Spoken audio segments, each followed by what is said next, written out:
So in this next recording, we're going to talk a little bit more about structuring your HTML file. In our previous lesson, I taught you how to start your HTML with the doc type declaration. This tells the browser that you're going to be using HTML5. And then I taught you the opening and closing HTML tags.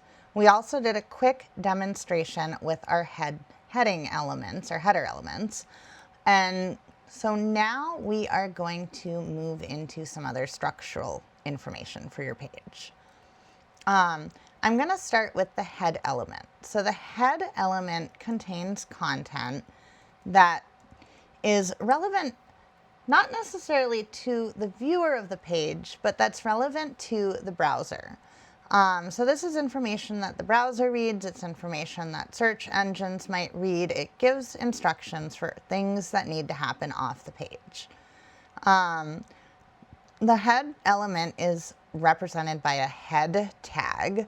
So as you can see, I just created an opening and closing head tag. So it's going to be in the pointy parentheses. It'll be head. And then we're going to have a closing tag with the / to end head. We're also, in this demonstration, we're going to add a title to our page. So that is represented with the title tag. And we're going to make the tag the title of this particular page, head and body. So now I want to point out something else to you here that you might notice. So I'm going to zoom in here, and you will see over here where the tab is in our little mini browser here. It says head and body.